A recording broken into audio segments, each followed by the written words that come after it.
Welcome back to Sector for Nerds. I'm Ryan Brower, and today I'm here to have a chat with you guys about Star Wars The Bad Batch Season 2, Episode 5, Entombed. But before we do that, make sure you guys like this video and subscribe to the channel. I highly recommend you do so as it really helps support me as a content creator. Also, if you guys could head over to my other YouTube channel called Top 10 Character Moments, it's a place where I solely make top 10 videos on a character's best moments and why I like them so much. Another thing that I do want to promote to you guys real quick is I did a poll yesterday on my channel, on Sector for Nerds, asking what type of content do you guys prefer here on my channel. Now, normally I don't promote my community posts. It's more just like, all right, if you guys see it, you guys can vote and you guys can do whatever. But like, if you missed it, it's not the end of the world. But this is one that I highly recommend that you guys go and vote on, just because I want to see like what type of content is piquing your interest here on my channel. It's something I'm curious about. All right, now that I'm done promoting everything that I need to promote, let's talk about this episode. I'm gonna be real with y'all, I wasn't a fan of this one. So let me say this much, right? The term filler is something that I believe is thrown around a lot nowadays. Like almost so much so where the word means nothing, in my opinion. I just feel like people have kind of lost sight on what the definition of filler is. In this particular episode, I do believe that this was a filler episode, probably like the first filler episode in the show besides like the one episode in season 1 with Sid. Or I think I'd said at the time like it went right up to the edge of being filler, but this one was 100% filler because nothing happened in this episode that really impacted the story that's going to be going forward. It's an episode where like if you miss it, you're not missing anything. I know there were a lot of people calling last week's episode filler, and as much as I wasn't a huge fan of that one either, I completely disagree because it was planting the seeds of the fact that Sid is going to potentially betray them. So to say that like, oh, this was a filler episode, no, because the story did progress. With this episode, they went on a treasure hunt, they found the treasure, but then they had to put it back, and then that was it. And that was the end of the episode. Now, maybe something will happen later on in the season that ties back to this moment, and like something will happen, and it's like, oh, okay, well, at least it connected this way. But from the outside looking in on it, I'm like, okay, this episode was definitely a missable one. The whole plot of this episode is that the Bad Batch are going on this treasure hunt with the pirate girl that we see in the first episode for like all of 2 seconds, right? Like she was there with Sid. And curiously, no Sid in this episode, even though they were in Sid's bar or whatever, there was no sign of Sid. The whole story of this episode was that Hunter didn't trust this person because she continued to like make up stories to people.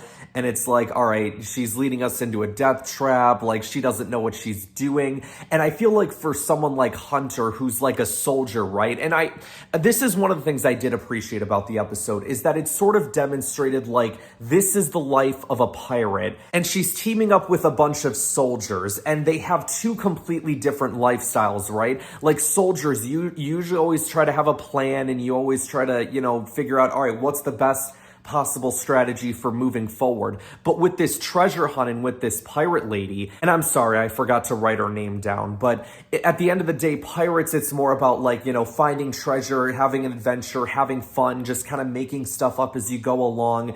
And it's two completely different lifestyles. So that I appreciate. And I did like the fact that Hunter was the one who ended up saving her, especially because he was the most doubtful. And that's always something that Dave Filoni's been good about, like in episodes like these. Like, remember that one episode in season 1 where they go to rescue that separatist senator, and Echo's like, no, this is a bad idea. And then in the end, he's the one to talk sense into that senator, be like, hey, live to fight another day, do this for your people, so on and so forth, It also makes sense because she ended up saving Hunter earlier in the episode when he fell into a trap. Yeah, I definitely feel like Hunter was a standout this week in this episode when it comes to a Bad Batch member of the week, but that is not who I have chosen for that segment this week. Which, for those who don't know, it's a new segment that I'm doing here on my Bad Batch discussions where I highlight a certain character from the episode that I thought was, performed admirably, performed the best in this episode, was sort of the standout character. And for me this week, that character goes to Omega. I loved Omega's optimism in this episode. Like, she was so excited to go on this treasure hunt. I mean, she's a kid. She wants to be able to go on adventures and stuff, right? So this was a chance for her to do so. She was so instrumental in them getting to the treasure. She was able to figure out the thing with the compass, right, where the compass would highlight certain things that no one else could see. She also helped Tech put the crystal away, or the treasure away back in its spot, which, almost resulted in their death as well, but it stopped the giant machine. Speaking of this giant machine or whatever, I feel like I remember in the lead up, like after the trailer and people saw that giant thing, that everyone's like, oh, it's the Zillow Beast or whatever. And I'm like, that looks nothing like the Zillow Beast, you guys. But yeah, Omega was so instrumental in getting stuff done. She was having a lot of fun doing it. I believe, the standout member of Bad Batch this week. There was a moment when they all split up, but it only felt like they were separated for a few minutes because they eventually end up getting back together real quick. And then at the end of the episode, they're like, well, at least, we know that the treasure is real. It's a place that exists, and the giant machine won't be used for destruction. I see what they were trying to do there. They were trying to be like, hey guys, so, stuff happened and all that, but if we're being real honest with ourselves, and maybe I'll have to come back and eat my words, Star Wars Rebels, right, with that one episode in season 2, what was it, The Call? The one with the Purrgil that I definitely thought was filler, and then, some stuff happens later on where it's like, all right, I guess it isn't necessarily filler, but I guess that episode itself still kind of is, but y'all know what I'm talking about. Yeah, you guys, I think that's all I really have to say about this episode. Like I said, I just personally wasn't a fan of it. I thought it was worse than last week's episode. I also understand, you guys, that not every episode is going to be that good. And I feel like that's something that gets lost a lot as well, is that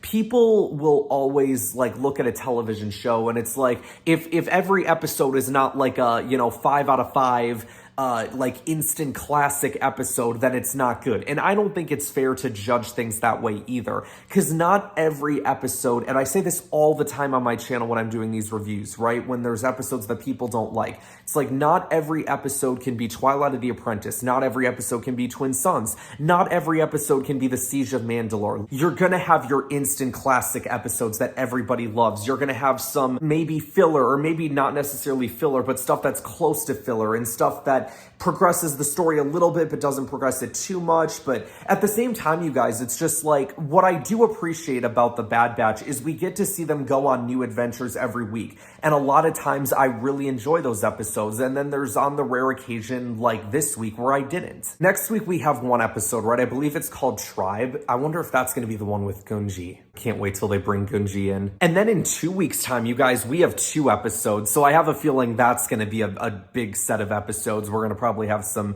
critical stuff going on there. I will admit, when I did start this episode, one more thing that I just thought of off the top of my head. When this episode started, I'm like before I saw anything that happened, I'm like, you know what would be really interesting is, because they showed Tech, Wrecker, and Omega last week, maybe this week is going to be all about Hunter and Echo, and maybe we're going to see what they were doing while the other 3 were on the mission with Sid. I was like, okay, I could maybe get behind that. But that's not what happened. All right, you guys, I think that's going to wrap us up for today. Let me know in the comments below what you guys thought of this episode. Did you like it? Did you not like it? Who was your standout member for the Bad Batch this week? If y'all want to play along with me. And yeah, that's going to wrap us up. Make sure you guys like this video, subscribe to the channel, share this video with others to help support the channel, and I'll see you guys next time.